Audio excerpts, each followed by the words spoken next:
أهلا بكم مشاهدينا الكرام، وكل عام وأنتم بألف خير بمناسبة أعياد نوروز. نشرة إخبارية من فضائية كركوك، نبدأها من العناوين. بافل جلال طلباني يهنئ جموع شعب كردستان بحلول أعياد نوروز المجيدة والسنة الكردية الجديدة.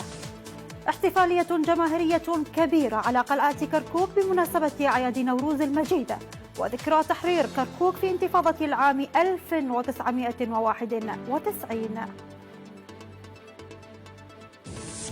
المكتب السياسي للاتحاد الوطني الكردستاني يهنئ شعب كردستان بأعياد نوروز المجيدة وذكرى تحرير كركوك. أهالي كركوك يستذكرون بفخر واعتزاز ذكرى انتفاضتهم الخالدة وتحرير مدينتهم في العام 1991 من دنس النظام البعثي البائد. احتفالات جماهيرية في مدن وبلدات إقليم كردستان بمناسبة حلول أعياد نوروز.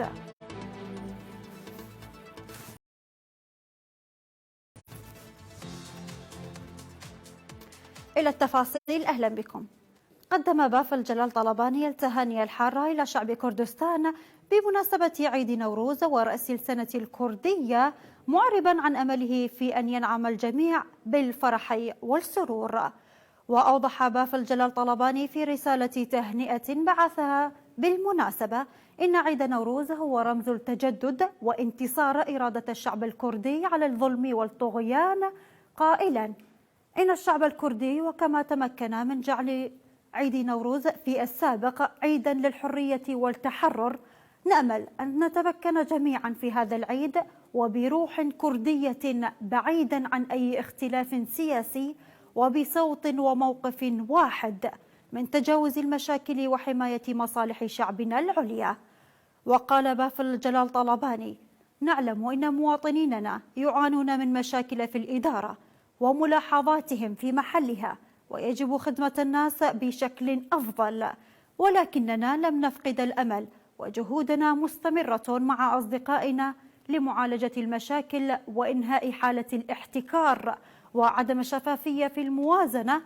ونؤكد على أن خيرات هذا الإقليم يجب أن تكون للجميع دون أي اختلاف.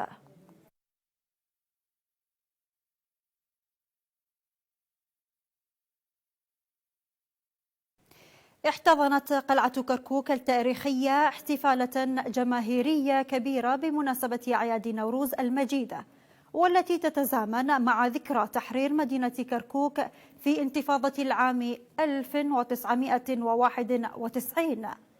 وتم خلال الاحتفالية إيقاد شعلة نوروز الخالدة إذانا ببدء الاحتفالات بعيد نوروز ورأس السنة الكردية الجديدة بمشاركة مواطني كركوك من مختلف المكونات والقوميات.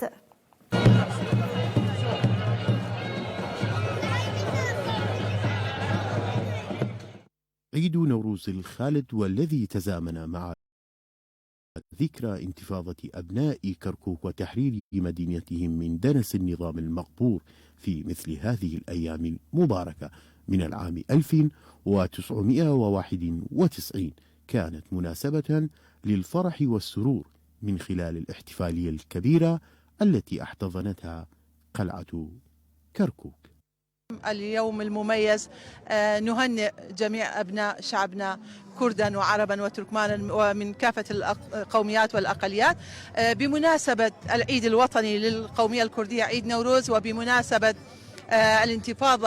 انتفاضة عام 1991 كان آخر محطته في مدينة كركوك، وكان النصر النهائي في مدينة كركوك. نتمنى أن يكون هذا العيد عيد سلام وعيد وئام وعيد تعايش بين جميع مكونات أهل كركوك. بمناسبة عيد النوروز أهدي أجمل التهاني والتبريكات إلى أهلنا في محافظة كركوك وأهالينا في كردستان وعراق الحبيبة، متمنيا أن يقضون أوقاتهم في أيام النوروز وفي الربيع في كردستان بالصحة والسلامة التامة. نواب عن محافظة كركوك أكدوا إن أبناء كركوك بمختلف مكوناتهم وقومياتهم شاركوا احتفالات شعب كردستان والكرد بعيد نوروز وذكرى الانتفاضة المباركة وتحرير كركوك. نبارك ونفتخر بهذا اليوم الكريم، نستذكر وننحني إجلالا وإقبالا لأرواح شهدائنا، وأتمنى أن يكون هذه اليوم بمناسبة هذا اليوم نواة لتوحيد صف الكردي لتضمين استحقاقات شعبنا. وبهذه المناسبة نبارك شعبنا، شعب كردستان وشعب كركوك بمثل هذا اليوم، انتفاضة جماهيرية ضد أبشع نظام في العالم، نظام دكتاتوري حزب البعث العربي الاشتراكي. ونتمنى أن يكون هذا اليوم يوم سعيد لجميع كردستان وأهل كردستان وتضمين حقوقنا في الدستور العراقي. فرحون بهذا اليوم السعيد المبارك عند الشعب الكردي. 20 من آذار هي أعياد نوروز وأعياد السنة الجديدة الكردية. نحن من هنا من قلعة كركوك نطالب ونناشد جميع القوميات في محافظة كركوك التعايش السلمي في هذه البلد لتقديم أفضل الخدمات والتعايش السلمي بين مكونات كركوك، لأنها كركوك هي نسيج مكون من جميع مكونات كركوك، نسيج مختلط. وكما قال المرحوم مام جلال، هي كركوك شدد ورد، وأثبت الأجيال بأنها التعايش السلمي هي السبيل الوحيد في كركوك. ومن هنا كنواب اتحاد وطني كردستاني نسعى من أجل إسعاد جميع أهالي كركوك من الخدمات وجميع مرافق الحياة ليعيشون عيش الرغيد في محافظتنا العزيزة محافظة كركوك. أعياد نوروز الخالدة ورأس السنة الكردية وذكرى تحرير كركوك والانتفاضة المباركة مناسبات من الفرح والسرور تجمع أبناء ومكونات كركوك الذين يؤكدون دوما على التعايش الأخوي المشترك. أزاد شكور، فضائية كركوك. هنأ مواطنون من مختلف قوميات ومكونات كركوك بحلول أعياد نوروز المجيدة التي تتزامن مع ذكرى تحرير مدينتهم في انتفاضة آذار الخالدة في العام 1991. وأكد المواطنون أن أعياد نوروز مناسبة تجمع الكركوكيين بمختلف مكوناتهم وتوطد أواصر علاقات التعايش المشترك بينهم، معربين عن أمنياتهم بأن تكون نوروز مبعث خير وسلام للجميع. قلعة كركوك احتضنت احتفالية كبيرة بمناسبة أعياد نوروز الخالدة وذكرى الانتفاضة المباركة وتحرير كركوك في مثل هذه الأيام من عام 1991 بمشاركة المواطنين من جميع مكونات وقوميات كركوك. نحن الكركوكيين حاليا في قلعة كركوك نحتفل بعيد نوروز عربا وكردا وتركمانا، النسيج القومي في كركوك، ومتمسكين بشدة الورد الذي أهداها السيد مام جلال إلى شعب كركوك. وانت بخير. أنا إنسان معوق وإنسان تركماني، فقط جاي أشاهد الفرحة، وأتمنى اليوم الفرحة تكون في مجتمعنا في قوميات الكردية والعربية والتركمانية، ونحن يدا واحدا وصوتا واحدا. العرب والتركمان والأكراد حتى المسيح بهذا اليوم يحتفلون بعيد النوروز. هذا الرسالة لكل العراقيين وكل السياسيين حتى يعرفون كركوك مدينة أخي. المواطنون أكدوا في تصريحات لفضائية كركوك أن أبناء كركوك يجددون العهد على العمل بروح الفريق الواحد، وفي ظل سياسة شدة الورد للرئيس مام جلال هي رسالة سلام ووئام قوية ومدوية إلى العراقيين والعالم أجمع. ما ينوصف من الفرح، ما ينوصف يعني ما نقدر نوصفه بصورة صحيحة. عيد النوروز ما نقدر نوصفها، ماكو هيك، صار لنا 4 سنوات ما شايفين هيك فرح. هذا أول فرح حتى بس كنت أتمنى أزيد يتفقون سويا، يصيرون حلقة واحدة، بس اكو قسم من الأحزاب ما أجوا، بس أتمنى يجون مرة ثانية إن شاء الله يجون اللي جاي. نحتفل بعيد نوروز وأيضا بيوم الانتفاضة الكريمة اللي انتفاضت اليوم مالت مدينة كركوك. اليوم احتفالية نوروز بمدينة كركوك، نعيد كل شعبنا، شعب الكردي والتركماني والعربي المتآخية بمدينة كركوك. هذا المهرجان اليوم قامت به أهالي كركوك، كردا وعربا وتركمانا ومسيحيا وآشوريا، كل القوميات والأطياف الموجودة في كركوك. هذا أثبتت بأن كلام المرحوم مام جلال بأنه شدت الورد، كركوك شدت الورد، وهذا الدليل صريح يعني أثبتت للعالم بأن كل المكونات اليوم يحتفلون بعيد نوروز وعيد أول تحرير كركوك، مدينة كركوك في عام 91. أعياد نوروز مناسبة جمعت كل الأطياف والشرائح ومن جميع المكونات في أجواء من الفرح والسرور نحو سنة كردية جديدة مفعمة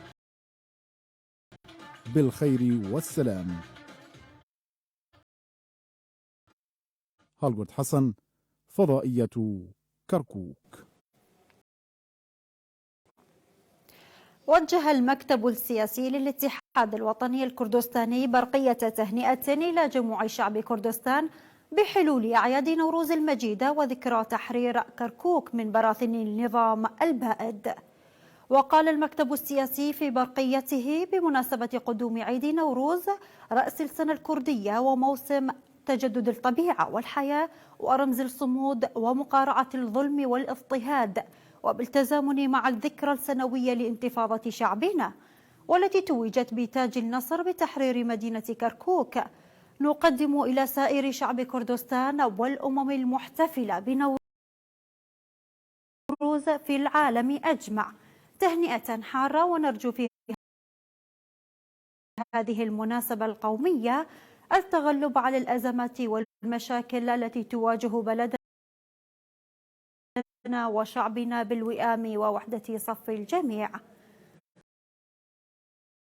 وأضاف المكتب السياسي للاتحاد الوطني الكردستاني قائلا: نطمئن الجميع بأن نسخر جهودنا لتوفير وتأمين حياة مستحقة لشعب كردستان الصامد،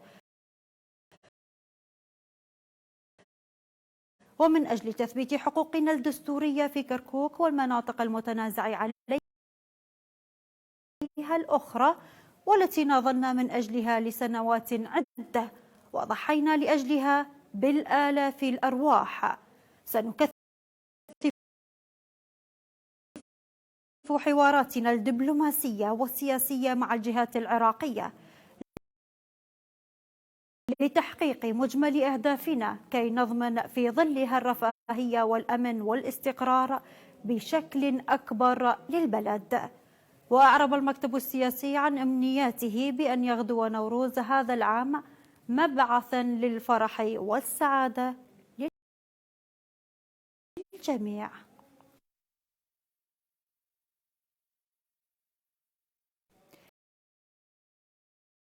هنأ رئيس الجمهورية الدكتور برهام صالح بحلول أعياد نوروز ورأس السنة الكردية الجديدة. ووجه رئيس الجمهورية في برقيته أحر التهاني إلى الشعب الكردي وعموم العراقيين وشعوب المنطقة والمحتفلين بهذا العيد، متمنيا أن ينعم الوطن والشعب بالأمان والاستقرار، وأن يكون عام رخاء وطمأنينة تتعزز فيه الآمال بتجاوز التحديات وتلبية الاستحقاقات الوطنية الكبرى. وأضاف رئيس الجمهورية بالقول إن النوروز عيد الحرية والأمل، يجسد في التاريخ القريب والبعيد انتصارا لإرادة الخير والحرية ورفض الظلم والطغيان، مستندا إلى الإرادة الصلبة للشعب، مؤكدا ضرورة تلبية الحقوق والحريات وضمان حياة حرة كريمة تليق بالتضحيات الجسام المبذولة في سبيل الحرية والكرامة.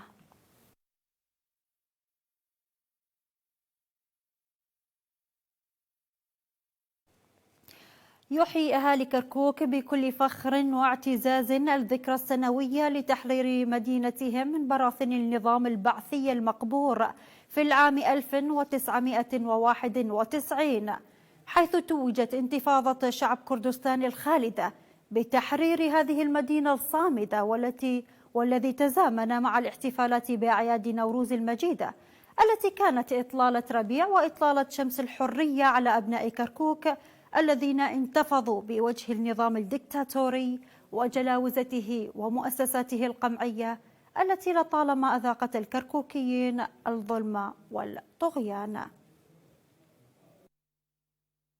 يستذكر أبناء كركوك بكل فخر واعتزاز وشموخ الذكرى السنوية لتحرير مدينتهم في مثل هذه الأيام من العام 1991 من براثن النظام البعثي المقبور وجلاوزته وأجهزته ومؤسساته القمعية التي لطالما أذاقت الكركوكيين الظلم والطغيان. ففي 20 من آذار من عام 1991 توجت انتفاضة شعب كردستان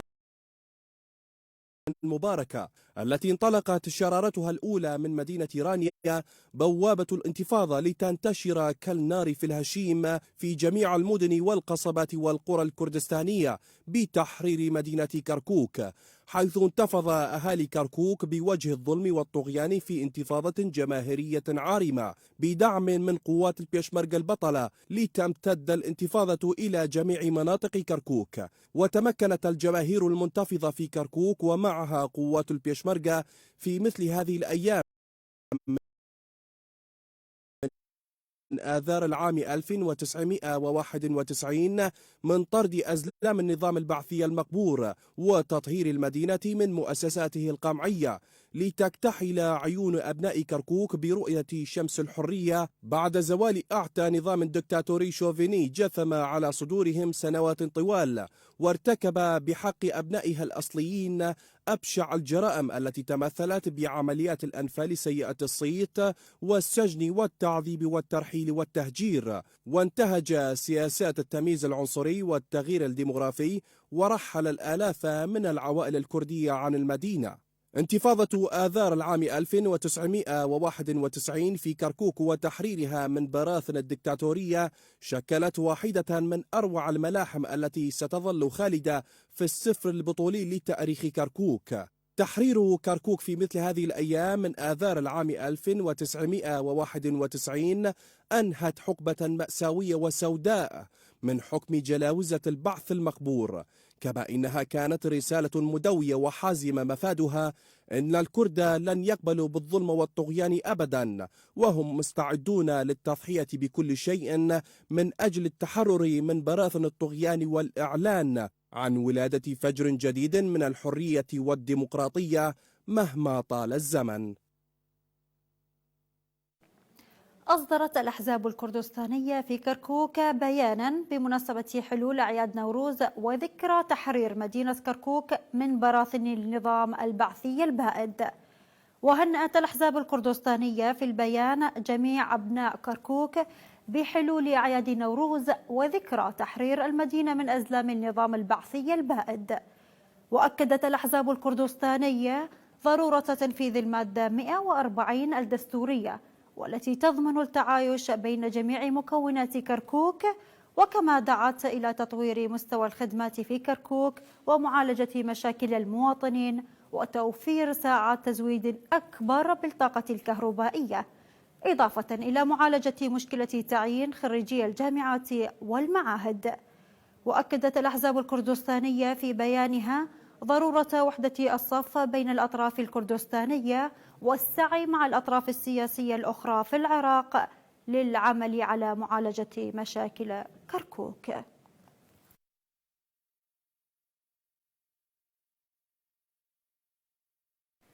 احتفلت جماهير شعب كردستان في مختلف مدن وبلدات إقليم كردستان بحلول أعياد نوروز الخالدة ورأس السنة الكردية الجديدة، وأوقدت شعلة نوروز التي ترمز إلى الحرية والتحرر من الظلم والاضطهاد.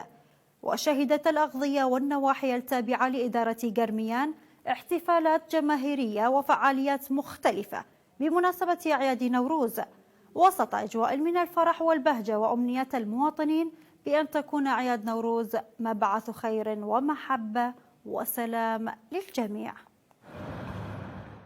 جرت في قضاء كفري ومدن جرميان احتفالية خاصة احتفاء بأعياد نوروز بمشاركة أهالي القضاء وسط أجواء مفعمة بالبهجة والسرور بين المحتفلين.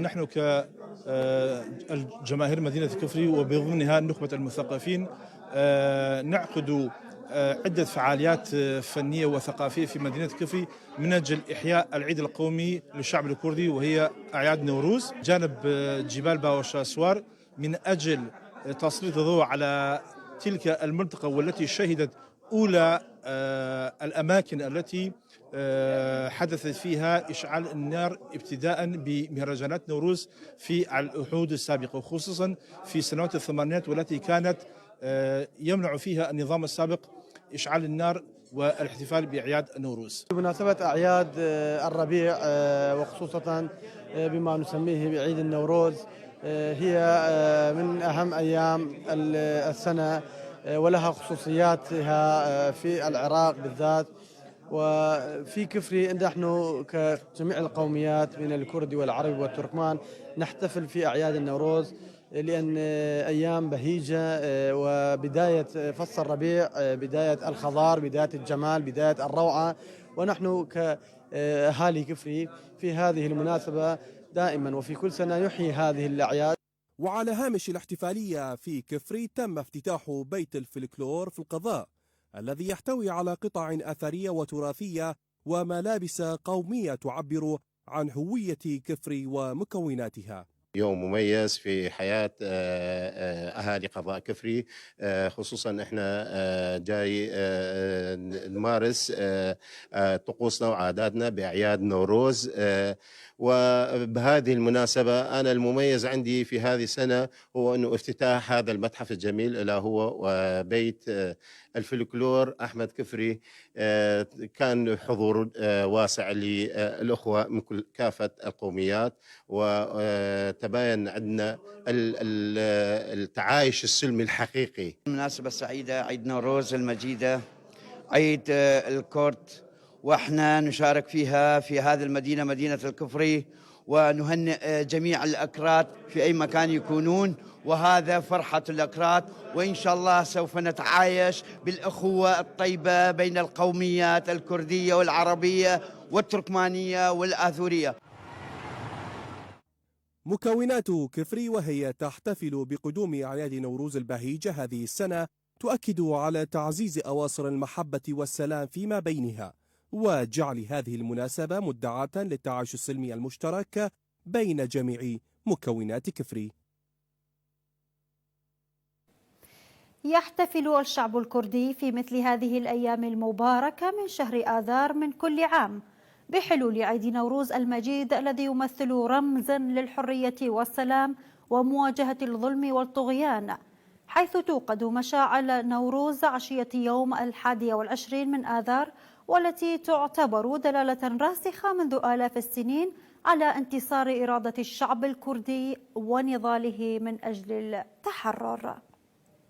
في هذه الأيام المباركة من شهر آذار من كل عام يحتفل الشعب الكردي بعيد نوروز الذي يمثل عيد الانتصار على الظلم والطغيان وعيد انتصار الحق على الباطل، عيد يمثل صلابة وقوة إرادة الشعب الكردي في العيش بحرية وكرامة، عيد أصبح على مر السنين رمزا للمقاومة بوجه الطواغيت والسياسات الشوفينية التي أرادت النيل من الشعب الكردي وطمس هويته ومحو تاريخه الحافل والزاخر بالأمجاد والانتصارات والملاحم البطولية في المقاومة والتحدي والصمود بوجه أعتى الأنظمة الاستبدادية. مشاعل نوروز التي توقد عشية يوم 21 على قمم الجبال والسهول والوديان والمدن أصبحت بالفعل مشاعل نصر وانتصار، ودلالة راسخة على إرادة الشعب الكردي في الانتصار على كل من يسعى لمحو إرثه وحضارته وتاريخه المجيد الذي سطر بأحرف من ذهب بدماء شهدائه الخالدين الذين ضحوا من أجل الحرية والتحرر.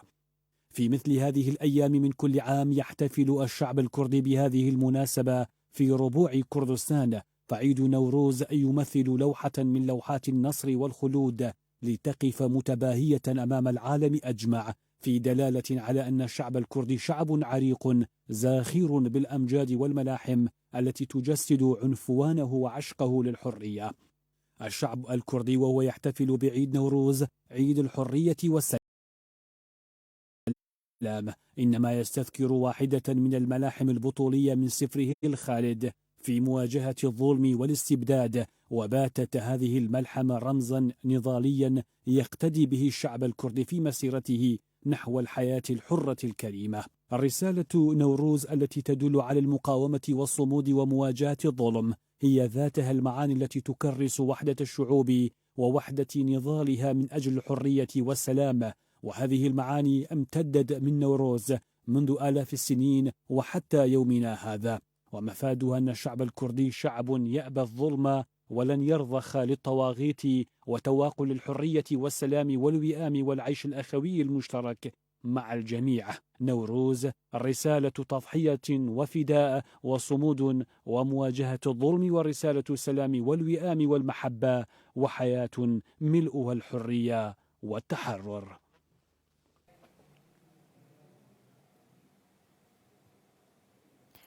أعلن المكتب الإعلامي لمستشار الأمن القومي أن لجنة تحقيقية برئاسة قاسم الأعرجي توجهت إلى أربيل. وقال المكتب في بيان إن مستشار الأمن القومي قاسم الأعرجي توجه على رأس لجنة تحقيقية إلى محافظة أربيل. يذكر إن وفدا نيابيا زار محافظة أربيل لمناقشة عدد من القضايا المهمة، أبرزها حادثة الاستهداف الصاروخي التي شهدتها أربيل الأسبوع الماضي.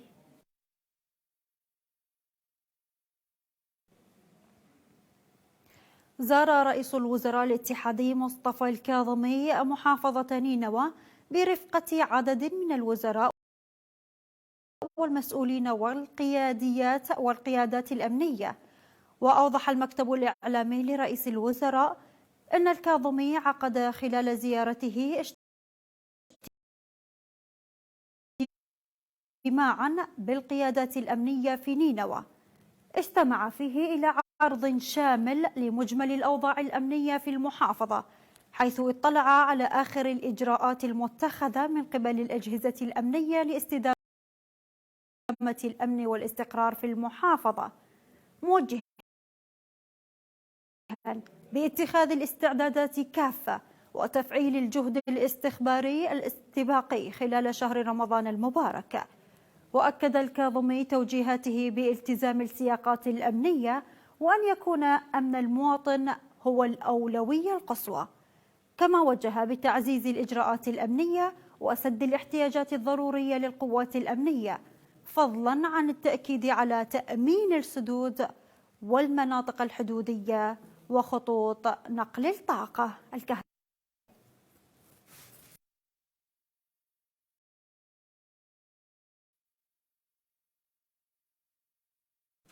انتهت النشرة، أتمنى لكم أطيب الأوقات وإلى